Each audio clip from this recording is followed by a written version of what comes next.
Hi friends, welcome to Praveen sir CA 360.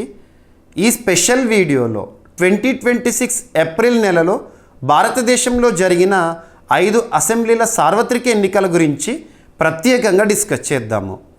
అభ్యర్థులు ఒక విషయాన్ని గుర్తుపెట్టుకోండి, రానున్న ఏ పోటీ పరీక్ష అయినా, ఏ స్థాయి పోటీ పరీక్ష అయినా ఇప్పుడు నేను డిస్కస్ చేయబోయే ఈ టాపిక్ నుండి మీరు ప్రశ్నలను ఎక్స్పెక్ట్ చేసి తీరాల్సిందే. సబ్జెక్ట్ లింక్ చేస్తూ ఈ టాపిక్ని డిస్కస్ చేస్తాను.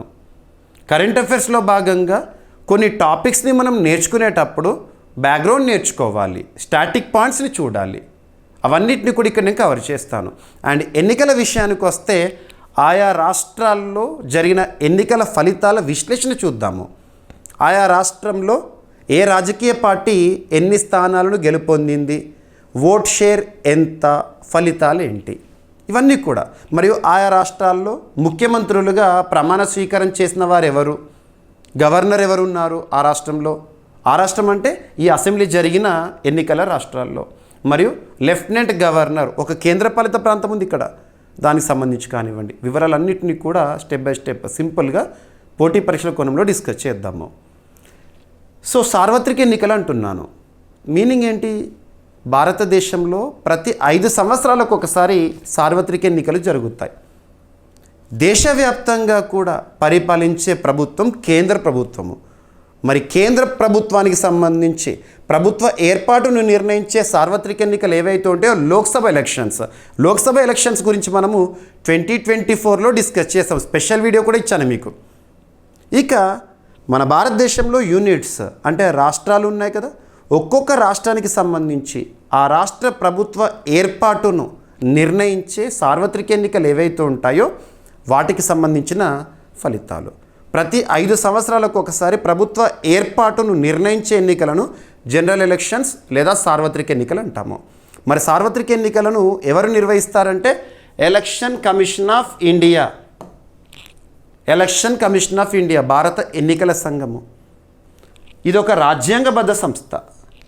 దేశంలోనే అత్యున్నత చట్టమైన రాజ్యాంగంలో, సో దేశంలోనే అత్యున్నత చట్టమైన రాజ్యాంగంలో పార్ట్ 15వ భాగము ఎన్నికల నిర్వహణ సంబంధిత అంశాల గురించి తెలియజేస్తుంది. ఇక్కడ అబ్జర్వ్ చేస్తే మరి 15వ భాగంలో ఆర్టికల్ 324 నుండి 329 వరకు మనం చూస్తాము. 324 నుండి 329 వరకు. ఆర్టికల్ 324 ఏం తెలుపుతుంది అంటే ఎలక్షన్ కమిషన్ ఆఫ్ ఇండియా, భారత ఎన్నికల సంఘం ప్రస్తుతం 1+2 బాడీగా పనిచేస్తుంది. ఎలక్షన్ కమిషన్ ఆఫ్ ఇండియా అనేది 1950 జనవరి 25న ఏర్పాటైంది. ఒక రాజ్యాంగబద్ధ సంస్థ, 1+2 బాడీ. ప్రస్తుతం భారతదేశంలో చీఫ్ ఎలక్షన్ కమిషనర్గా జ్ఞానేష్ కుమార్ గారు విధులు నిర్వర్తిస్తున్నారు. ఇంకా 2 ఎలక్షన్ కమిషనర్స్ ఎవరు అంటే సుఖ్బీర్ సింగ్ సంధు గారు ఒకరు, నెక్స్ట్ వివేక్ జోషి గారు ఒకరు. క్లియర్? ఇక భారతదేశంలో ఎన్నికల సంఘము ఏ ఎన్నికలు నిర్వహిస్తుంది అంటే దేశంలోనే అత్యున్నత ఎన్నికలు, president election, vice president elections కానివ్వండి, లోక్సభ రాజ్యసభకి సంబంధించిన ఎన్నికలను కానివ్వండి, రాష్ట్రాలకు సంబంధించి ముఖ్యంగా అసెంబ్లీ ఎలక్షన్స్ని కానివ్వండి. మరియు భారతదేశంలో కొన్ని రాష్ట్రాల్లో మాత్రమే బైకామరలిజం ఉంది. బైకామరల్స్ అంటే that means 2 houses. Bicameral states ఏమున్నాయి భారతదేశంలో? ఉత్తరప్రదేశ్, మహారాష్ట్ర, బీహార్, కర్ణాటక, తెలంగాణ, ఆంధ్రప్రదేశ్. అంటే ఆయా రాష్ట్రాల్లో ఎమ్మెల్యేలతో పాటు ఎమ్మెల్సీలు ఉన్నారు. మరి ఎమ్మెల్సీ ఎలక్షన్స్ను ఎవరు నిర్వహిస్తారంటే ఎలక్షన్ కమిషన్ ఆఫ్ ఇండియా. గుర్తుంచుకోండి. రీసెంట్గా భారతదేశంలో 4 రాష్ట్రాల్లోని అసెంబ్లీలకు మరియు ఒక కేంద్రపాలిత ప్రాంతం, అసెంబ్లీతో కూడిన కేంద్రపాలిత ప్రాంతానికి ఎన్నికలను నిర్వహించడం జరిగింది. ఆ 4 రాష్ట్రాలు కేంద్రపాలిత ప్రాంతం ఏంటంటే అస్సాం, వెస్ట్ బెంగాల్, తమిళనాడు, కేరళ. ఇక కేంద్రపాలిత ప్రాంతం విషయానికి వస్తే పుదుచ్చేరి, అసెంబ్లీతో కూడిన కేంద్రపాలిత ప్రాంతము. అభ్యర్థులు ఒక విషయాన్ని గుర్తుపెట్టుకోండి, ఒక రాష్ట్రం పేరు ఇచ్చి అక్కడ ఆ రాష్ట్రంలో ఎంతమంది ఎమ్మెల్యేలు ఉంటారు, number of MLAs in that particular state అని చెప్పేసి మనం క్వశ్చన్స్ని చూస్తూ ఉంటాము. పాలిటీ సబ్జెక్ట్లో భాగంగా కానివ్వండి, జీకే పాయింట్ ఆఫ్ వ్యూలో కానివ్వండి. మరి భారతదేశంలోని అన్ని రాష్ట్రాలకు సంబంధించి గుర్తుంచుకోవాలి. కానీ వేటికి ప్రయారిటీ ఇవ్వాలంటే ఇటీవల వార్తలు నిలిచిన రాష్ట్రాలకు సంబంధించి. ఇప్పుడు ఈ 5 అసెంబ్లీలకు సంబంధించి ఎన్నికలు జరిగాయి కాబట్టి అక్కడ నెంబర్ ఆఫ్ ఎమ్మెల్యేస్ ఈ పాయింట్ ఆఫ్ వ్యూలో మనం క్వశ్చన్ని ఎక్స్పెక్ట్ చేయాలి.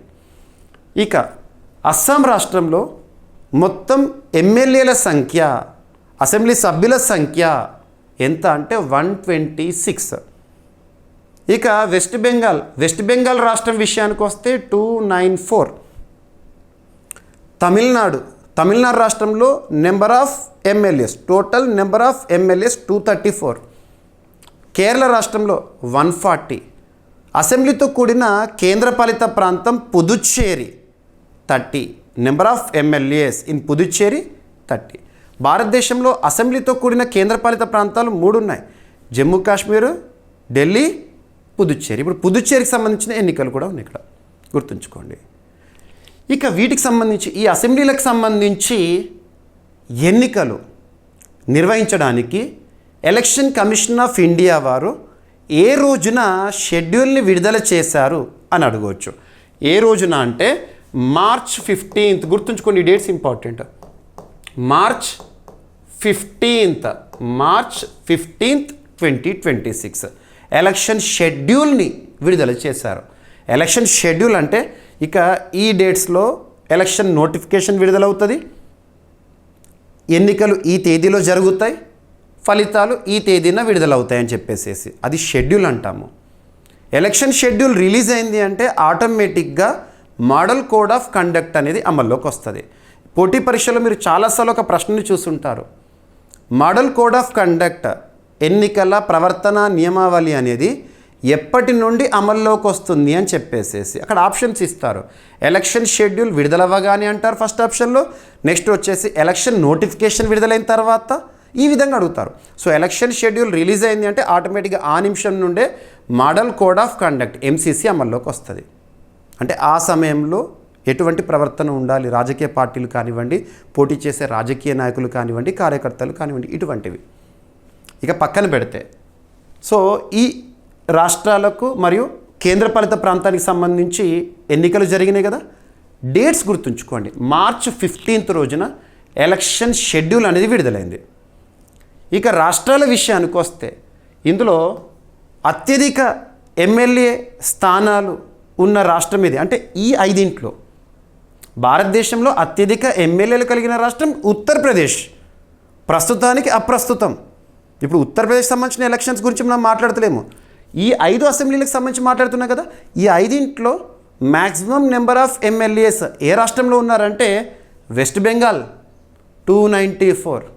కాబట్టి అక్కడ 2 విడతల్లో ఎన్నికలు జరిగినాయి. 2 విడతలు.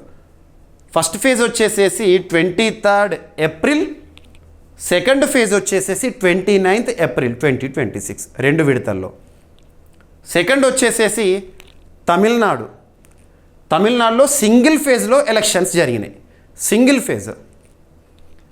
కేరళ విషయానికి వస్తే 9th ఏప్రిల్ రోజున ఎన్నికలు జరిగినాయి, single phase. Assam single phase elections 9th April రోజు. Puducherry 9th April. సో ఇక్కడ చూడండి, 9th ఏప్రిల్ రోజున కేరళ, అస్సాం మరియు అసెంబ్లీతో కూడిన కేంద్రపాలిత ప్రాంతంలో ఎన్నికలు జరిగినాయి, సింగిల్ ఫేజ్లోనే జరిగినాయి. ఓకేనా. ఇక తమిళనాడు విషయానికి వస్తే 23rd ఏప్రిల్ రోజున సింగిల్ ఫేజ్లో ఎలక్షన్స్ జరిగినాయి. వెస్ట్ బెంగాల్ విషయానికి వస్తే 23rd first phase, 29th second phase. ఇకపోతే కౌంటింగ్ ఆఫ్ ఓట్ల లెక్కింపు అన్నిటికి సంబంధించి ఈ 4 అసెంబ్లీలకు సంబంధించి ఏ రోజున అంటే May 4th రోజున. ఈ డేట్స్ గుర్తుంచుకోండి. గతంలో కొన్ని పోటీ పరీక్షల్లో డేట్స్ పైన కూడా క్వశ్చన్ అడిగారు. ఎలక్షన్ షెడ్యూల్ ఎప్పుడు విడుదలైందని అడిగారు లాస్ట్ 2 years బ్యాక్. కాబట్టి ప్రతి పాయింట్ని కూడా ఇక్కడ నేను మెన్షన్ చేస్తున్నాను. ఓకేనా, రైట్. సో భారత ఎన్నికల కమిషన్ 5 రాష్ట్రాలు, కేంద్రపాలిత ప్రాంతాల్లో అసెంబ్లీ ఎన్నికలను నిర్వహించింది. ఆ రాష్ట్రాల పేర్లు గుర్తుంచుకోండి మరియు కేంద్రపాలిత ప్రాంతం యొక్క పేరు గుర్తుంచుకోండి. ఇదంతా కూడా నేను మీకు ఎక్స్ప్లెనేషన్ ఇవ్వడం జరిగింది. ఇక ఎలక్షన్ రీఫార్మ్స్లో భాగంగా చాలా కట్టుదిట్టమైన చర్యలను ఎన్నికల సంఘం తీసుకుంది. ప్రధాన ఎన్నికల కమిషనర్ జ్ఞానేష్ కుమార్ గారు ఎన్నికల నిర్వహణలో కొన్ని కొత్త చర్యలను ప్రకటించారు. ఎలక్ట్రానిక్ ఓటింగ్ యంత్రాలు, ఈవీఎంస్ అంటాం కదా, ప్రతి అభ్యర్థి రంగు ఫోటోలను ప్రదర్శించారంట. కలర్ ఫోటో, గతంలో పార్టీ సింబల్ మాత్రమే కనిపించేది, ఇప్పుడు అభ్యర్థి ఫోటో కూడా. తద్వారా ఓటర్లు అభ్యర్థులను సులభంగా గుర్తించగలుగుతారు. ప్రతి పోలింగ్ బూత్కి గరిష్టంగా 1200 మంది ఓటర్లను మాత్రమే కేటాయించారు. అంటే ఎవ్రీ 1200 ఓటర్స్కి ఒక పోలింగ్ బూత్. ఎందుకంటే రద్దీ లేదా లైన్ అనేది పొడగవుతుంది. సో లైన్ అనేది లెంత్ అవుతుంది అన్నప్పుడు కొంతమంది మైండ్ ఎలా ఉంటుందంటే, అబ్బా ఆ లైన్లో నిలబడి మనం ఓటు వేయాలా అనే ఒక ఆలోచన కూడా ఎక్కడ వస్తుందో అని చెప్పేసి ప్రతి ఒక్కరిని కూడా ఓటు హక్కు వినియోగించుకునే విధంగా ఎలక్షన్ కమిషన్ చాలా క్యాంపెయినింగ్ ఇచ్చింది కూడా. గుర్తుంచుకోండి, right to vote is constitutional right according to article 326 of Indian constitution. రాజ్యాంగం మనకిచ్చిన ఓటు హక్కు. ఓకేనా? రైట్. ఓటర్ ఇన్ఫర్మేషన్ స్లిప్లో పోలింగ్ స్టేషన్ వివరాలు మరియు ఓటర్ సమాచారాన్ని స్పష్టంగా చూపించినారు. ఓకేనా? ఇకపోతే ఒక్కొక్క రాష్ట్రానికి సంబంధించి ఫలితాలను చూద్దాము. ఫస్ట్ అస్సాం రాష్ట్రం గురించి చూద్దాం. అస్సాం రాష్ట్రానికి సంబంధించిన బేసిక్ పాయింట్స్. అస్సాం రాష్ట్ర రాజధాని దిస్పూర్. అక్కడ ఈ ఎన్నికల్లో విజయదుందుబి మోగించిన బీజేపీ పార్టీకి సంబంధించి అగ్రనాయకుడు హిమంత బిశ్వ శర్మ గారు ముఖ్యమంత్రిగా ప్రమాణ స్వీకారం చేశారు. అస్సాం రాష్ట్రంలో మొత్తం అసెంబ్లీ స్థానాలు ఎన్నని చెప్పినా 126. అక్కడ గవర్నర్గా లక్ష్మణ్ ప్రసాద్ ఆచార్య గారు.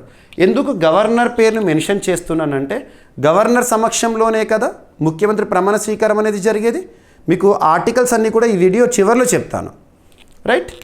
ఇక అస్సాం రాష్ట్రానికి సంబంధించి మొత్తం 126 ఎమ్మెల్యేలకు సంబంధించి అసెంబ్లీ ఎన్నికలకు సంబంధించిన ఫలితాలను కనుక మనము విశ్లేషిస్తే, largest party BJP, Bharatiya Janata party. గుర్తుంచుకోండి, అధికారాన్ని కొనసాగించింది, అధికారాన్ని నిలబెట్టుకుంది, అద్భుతమైన విజయాన్ని కైవసం చేసుకుంది. అవుట్ ఆఫ్ 126, 82 మంది ఎమ్మెల్యేలను గెలిపించుకోవడం జరిగింది. ఇక బీజేపీకి వచ్చిన ఓట్ షేర్, మొత్తం వచ్చిన ఓట్స్ని కనుక మనం పర్సంటేజ్గా చూసినాం అనుకోండి, అందులో బీజేపీ ఓట్ షేర్ ఎంత అంటే 37.81%. ఈ ఓట్ షేర్ పైన క్వశ్చన్ అడుగుతారు. ఇక ఇండియన్ నేషనల్ కాంగ్రెస్ ఐఎన్సి 19 స్థానాల్లో గెలుపొందింది. ఓట్ షేర్ వచ్చేసి 29.84%. నెక్స్ట్ వచ్చేసేసి Bodoland people's front, Bodoland people's front 3.73 vote షేర్తో 10 స్థానాల్లో గెలుపొందింది. నెక్స్ట్ ఏజీపీ అంటే అసోం గణ పరిషద్ 6.47 ఓట్ షేర్తో 10 స్థానాలను కైవసం చేసుకుంది. ఇకపోతే యూడిఎఫ్ అంటే all India united democratic front 5.46 vote షేర్తో 2 స్థానాలను కైవసం చేసుకుంది. ఇక ఆర్జేఆర్డి రాయ్జోర్ దళ్ అంటాము 2 స్థానాల్లో గెలుపొందింది. గుర్తుంచుకోండి. సో మ్యాజిక్ ఫిగర్ దాటి అద్భుతమైన విజయాన్ని కైవసం చేసుకొని లార్జెస్ట్ పార్టీ బీజేపీ అధికారాన్ని కైవసం చేసుకుంది. హిమంత బిశ్వ శర్మ గారు రాష్ట్ర ముఖ్యమంత్రిగా మరొకసారి ప్రమాణ స్వీకారం చేశారు. 2వసారి కన్జిక్యూటివ్గా ప్రమాణ స్వీకారం చేశారు. గుర్తుంచుకోండి. ఇక నెక్స్ట్ వచ్చేసేసి కేరళ. ఒకప్పుడు కమ్యూనిస్టుల కంచుకోటల్లో కేరళ ఒకటి. కేరళ అంటేనే కమ్యూనిస్ట్ గుర్తొస్తారు. అంతెందుకు, పినరయ్ విజయన్ గారు, మనం లాస్ట్ 1 మంత్ బ్యాక్ కూడా కేరళ రాష్ట్రం గురించి ఏదన్నా టాపిక్ని డిస్కస్ చేసినప్పుడు పినరయ్ విజయన్ గారి పేరును చాలాసార్లు డిస్కస్ చేశాము. కమ్యూనిస్ట్. ఇప్పుడు కేరళలో యూడిఎఫ్ అధికారాన్ని కైవసం చేసుకుంది. లార్జెస్ట్ పార్టీగా కాంగ్రెస్ అవతరించింది. సో కేరళకు సంబంధించిన బేసిక్ పాయింట్ చూడండి. రాజధాని తిరువనంతపురము, అక్కడ ముఖ్యమంత్రిగా ఈ ఎన్నికల్లో కాంగ్రెస్ అద్భుతమైన విజయాన్ని కైవసం చేసుకుంది కదా. ముఖ్యమంత్రి అభ్యర్థి కూడా కాంగ్రెసే. విడి సతీశన్ గారు ముఖ్యమంత్రిగా ప్రమాణ స్వీకారము. అసెంబ్లీ స్థానాలు మొత్తం 140 స్థానాలకు జరిగినాయి. అక్కడ గవర్నర్గా రాజేంద్ర అర్లేకర్ గారు ఉన్నారు. గుర్తుంచుకోండి, రాజేంద్ర అర్లేకర్ గారు. గవర్నర్ పేరు, ముఖ్యమంత్రి పేరు ఖచ్చితంగా గుర్తుంచుకోండి. ఇక ఎన్నికల ఫలితాలను కనుక విశ్లేషిస్తే 140 స్థానాలకు ఎన్నికలు జరిగినాయి. లార్జెస్ట్ పార్టీగా ఐఎన్సి, ఇండియన్ నేషనల్ కాంగ్రెస్ 63 స్థానాలను కైవసం చేసుకుంది. ఓట్ షేర్ వచ్చేసేసి 28.79%. ఇక CPIM, communist party of India Marxist 26 స్థానాలను కైవసం చేసుకుంది 21.77 ఓట్ షేర్తో. ఓకేనా. ఇక ఐయుఎంఎల్ అంటే Indian union Muslim league 11.01% vote షేర్తో 22 స్థానాలను కైవసం చేసుకుంది. ఇక CPI, communist party of India 6.64% vote షేర్తో 8 స్థానాలను కైవసం చేసుకుంది. కేఈసి, కేరళ కాంగ్రెస్ 2.43% ఓట్ షేర్తో 7 స్థానాలను కైవసం చేసుకుంది. ఆర్ఎస్పి, రివల్యూషనరీ సోషలిస్ట్ పార్టీ 3 స్థానాలను కైవసం చేసుకుంది. ఇక అదర్స్ 11. బీజేపీ విషయానికి వస్తే 11.42% ఓట్ షేర్తో 3 స్థానాలను కైవసం చేసుకుంది. ఓకేనా. లార్జెస్ట్ పార్టీ, అధికారాన్ని కైవసం చేసుకున్న పార్టీ ఐఎన్సి గుర్తుంచుకోండి. యూడిఎఫ్ ఫ్రంట్ అంటే కాంగ్రెస్ లెడ్ యూడిఎఫ్ ప్రభుత్వాన్ని ఏర్పాటు చేసింది. అంతకుముందు ఎల్డిఎఫ్ ఉండే. ఓకేనా. ఇక నెక్స్ట్ తమిళనాడు విషయానికి వస్తే రాజధాని చెన్నై, ముఖ్యమంత్రి సి జోసెఫ్ విజయ్ ఒక సినిమా నటుడు సంచలన విజయాన్ని కైవసం చేసుకున్నాడు. అసెంబ్లీ స్థానాలు మొత్తం 234. గవర్నర్ రాజేంద్ర అర్లేకర్ గారు. ఎందుకు గవర్నర్ పేరు చెప్తున్నాను? గవర్నర్ సమక్షంలోనే కదా ముఖ్యమంత్రి ప్రమాణ స్వీకారము.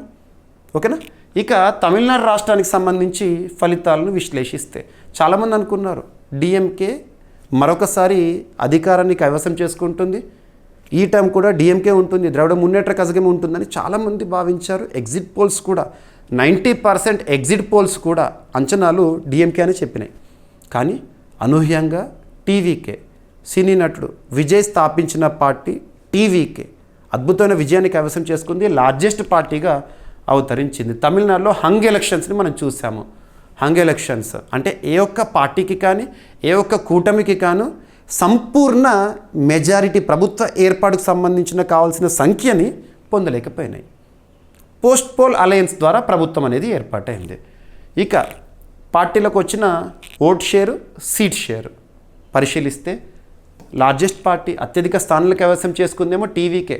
తమిళగా వెట్రి కజగం టీవీకే 34.92 ఓట్ షేర్తో 34.92% ఓట్ షేర్తో 108 స్థానాలని కైవసం చేసుకుంది. ఈ 108లో జోసెఫ్ విజయే 2 స్థానాల నుండి పోటీ చేశాడు. ఓకేనా. అందులో ఒకటి ఖచ్చితంగా ఖాళీ అవుతుంది, అంటే 107 అని గుర్తుంచుకోండి. ఇక next second largest party DMK, Dravida Munnetra Kazhagam గత ప్రభుత్వాన్ని నడిపిన పార్టీ. ఎవరికి సంబంధించింది? స్టాలిన్కి సంబంధించిన పార్టీ.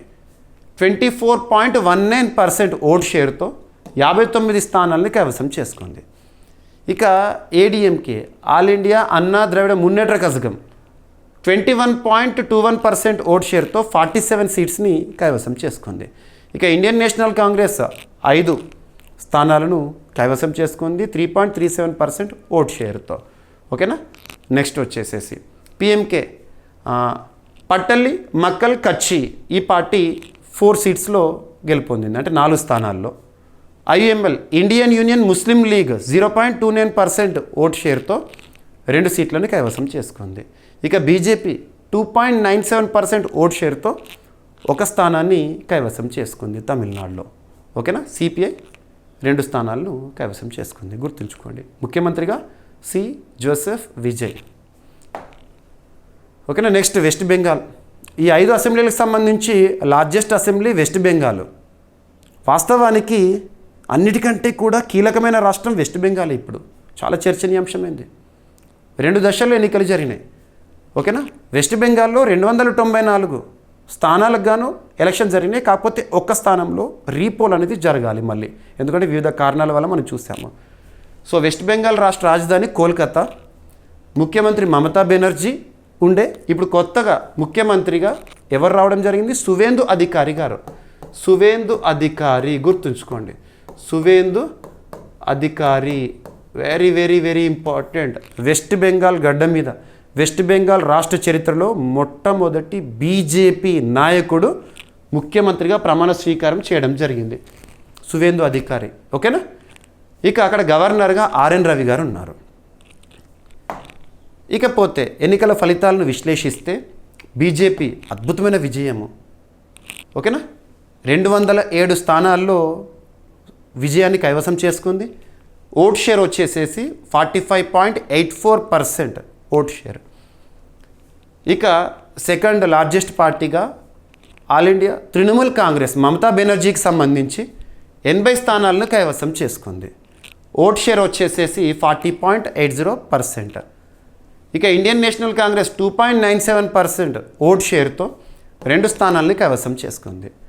ఇక ఏజేయూపీ ఆమ్ జనతా ఉన్నయన్ పార్టీ 2 స్థానాలని కైవసం చేసుకుంది. ఇక సిపిఐఎం మార్క్సిస్ట్ 4.45% ఓట్ షేర్తో 1 స్థానాన్ని గెలుపొందింది. ASF all India secular front 1 స్థానాన్ని కైవసం చేసుకుంది. సో లార్జెస్ట్ పార్టీ అండ్ అధికారాన్ని కైవసం చేసుకున్న పార్టీ బీజేపీ, గుర్తుంచుకోండి. ఇక నెక్స్ట్ వచ్చేసి పుదుచ్చేరి, అసెంబ్లీతో కూడిన కేంద్రపాలిత ప్రాంతము. పుదుచ్చేరి అంటేనే మనకు ఒకరే పర్సన్ గుర్తుకొస్తారు, రంగస్వామి గారు. తరచూ తనే ప్రమాణ స్వీకారం చేయడం, తరచూ తనే గెలవడము. ఓకేనా. సో పుదుచ్చేరి కేంద్రపాలిత ప్రాంతము. అక్కడ లెఫ్టినెంట్ గవర్నర్గా కె కైలాసనాథన్ గారు విధులు నిర్వర్తిస్తున్నారు. ముఖ్యమంత్రిగా ఎన్ రంగస్వామి గారు ప్రమాణ స్వీకారం చేశారు. అక్కడ అసెంబ్లీ స్థానాలు 30, గుర్తుంచుకోండి. ఓకేనా. ఇక ఫలితాలను విశ్లేషిస్తే లార్జెస్ట్ పార్టీ ఏఎన్ఆర్సి అంటే ఏంటంటే all India NR congress 23.12% vote షేర్తో 12 స్థానాలని కైవసం చేసుకుంది. సెకండ్ లార్జెస్ట్ పార్టీ వచ్చేసేసి డిఎంకే ద్రవిడ మున్నేట్ర కజగం 5 స్థానాలు కైవసం చేసుకుంది 13.74% ఓట్ షేర్తో. నెక్స్ట్ బీజేపీ 12.19% ఓట్ షేర్తో 4 స్థానాలను కైవసం చేసుకుంది. టీవీకే సో తమిళగా వెట్రి కజగం విజయ్కి సంబంధించిన పార్టీ 2 స్థానాలను కైవసం చేసుకుంది. ఓట్ షేర్ వచ్చేసేసి 16.72%. ఇక next INC Indian national congress 17.54% vote షేర్తో 1 స్థానంలో గెలుపొందింది. ఇక ఎల్జేకే లక్ష్య జననాయక కచ్చి ఈ పార్టీ 1 స్థానాన్ని కైవసం చేసుకుంది అండ్ అదర్స్. ఇక్కడ ఎన్డీఏ అధికారాన్ని కైవసం చేసుకుంది. సింపుల్ చెప్పాలంటే ఏఎన్ఆర్సి బీజేపీ కలిసి ఎన్డీఏ కూటమిగా పోటీ చేసినాయి కదా, అధికారాన్ని కైవసం చేసుకుంది. ఎన్ రంగస్వామి గారు ముఖ్యమంత్రి. ఓకేనా. ఇక ఇప్పుడు కొన్ని ఆర్టికల్స్ విషయానికి వస్తే, ఎందుకంటే ఈ రాష్ట్రాల్లో అధికార ఏర్పాటు గురించి చూసాము, ప్రభుత్వ ఏర్పాటు గురించి చూసాము, ముఖ్యమంత్రుల ప్రమాణ స్వీకారం గురించి చూసాము.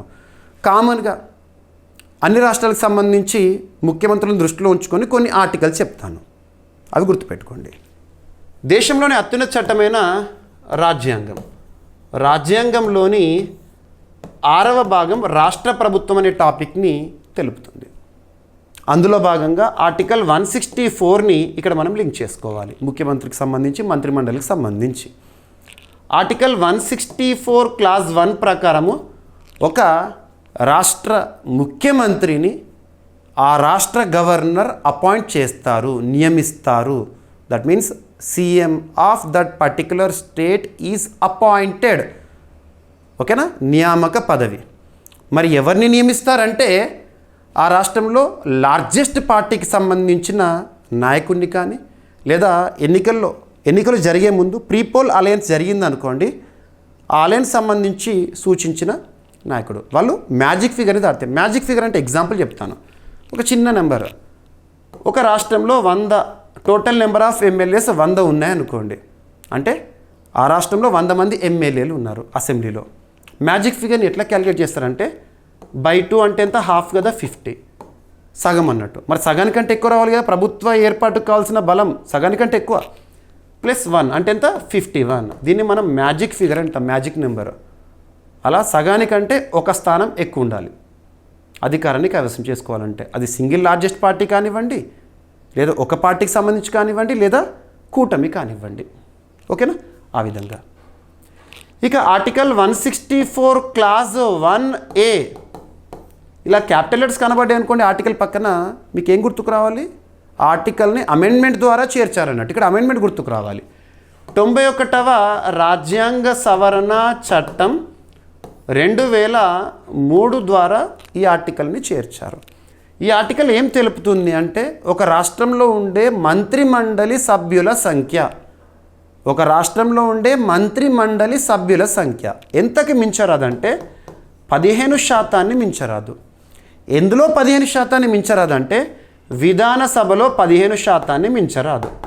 విధాన సభ అంటే అసెంబ్లీ, ఎమ్మెల్యే హౌస్. ఈ 15% అనే నిబంధన లోక్సభకు సంబంధించి కూడా వర్తిస్తుంది.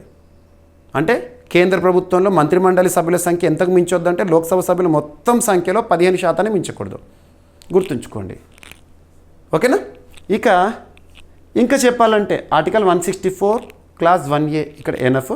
ఆర్టికల్ 164 క్లాజ్ 1Aలో ఇంకొకటి కూడా ఉంటుంది నిబంధన. అదేంటంటే మధ్యప్రదేశ్, ఒడిషా, బీహార్ ఈ రాష్ట్రాల్లో గిరిజన సంక్షేమం కోసం ఒక ప్రత్యేక మంత్రి ఉండాలి, ఆ మంత్రిని గవర్నర్ నియమించాలని చెప్పి ఒక నిబంధన.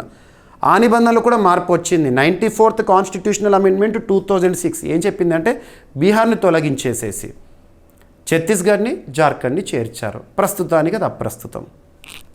ఇక ఆర్టికల్ 164 క్లాజ్ 1B అది పార్టీ ఫిరాయింపులకు సంబంధించి, ప్రస్తుతానికి అప్రస్తుతం. ఇక్కడ మనకు కావాల్సింది ఇంకోటి ఆర్టికల్ 164 క్లాజ్ 2 రాష్ట్ర మంత్రిమండలి రాష్ట్ర విధానసభకి సమిష్టి బాధ్యతని నిర్వర్తించాలి. Council of ministers are collectively responsible to the legislature, that means lower house in that particular state. గుర్తుంచుకోండి. ఇక నెక్స్ట్ ఆర్టికల్ 164 క్లాజ్ 3 ప్రకారము, ఆర్టికల్ 164 క్లాజ్ 3 ప్రకారము రాష్ట్ర మంత్రిమండలి ప్రమాణ స్వీకారము రాష్ట్ర గవర్నర్ సమక్షంలో జరగాలి. గవర్నర్ సమక్షంలో, గుర్తుంచుకోండి. అందుకే మీకు గవర్నర్ల పేరు కూడా చెప్పాను. ఇక ప్రమాణ స్వీకారం అంటే మీకు షెడ్యూల్ 3 ఆఫ్ ఇండియన్ కాన్స్టిట్యూషన్ కూడా గుర్తుకు రావాలి. ఆర్టికల్ 164 క్లాజ్ 4 ఏం చెప్తుంది అంటే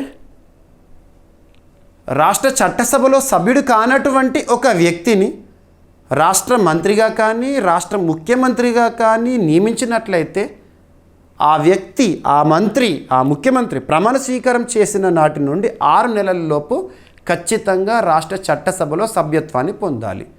బైకామరల్ స్టేట్స్ అనుకోండి, డైరెక్ట్గా ఎమ్మెల్సీగా ఈజీగా రావచ్చు, అది ఈజీ. ఒకవేళ యూనికామరల్ స్టేట్ అయితే ఖచ్చితంగా రాష్ట్రంలో ఎమ్మెల్యేగా మళ్ళీ కంటెస్ట్ చేయాలి, గెలవాలి అలా.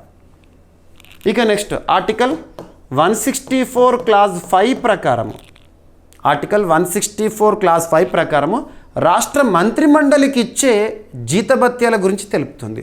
అది ఎవరు నియమిస్తారంటే, అది ఎవరు నిర్ణయిస్తారంటే రాష్ట్ర విధానసభ, స్టేట్ అసెంబ్లీ మంత్రిమండలికి ఇచ్చే జీతభత్యాలు ఏవైతే ఉంటే వాటిని నిర్ణయించే సభ. ఈ విధంగా ఈ ఆర్టికల్స్ని లింక్ చేసుకోండి, ఓకేనా? ఇక మీకు చెప్పినట్టుగా ఇక్కడ ఏం చెప్పాను నేను, సో చూడండి. అస్సాంలో బీజేపీ సొంతంగా అధికారాన్ని కైవసం చేసుకోగలిగింది.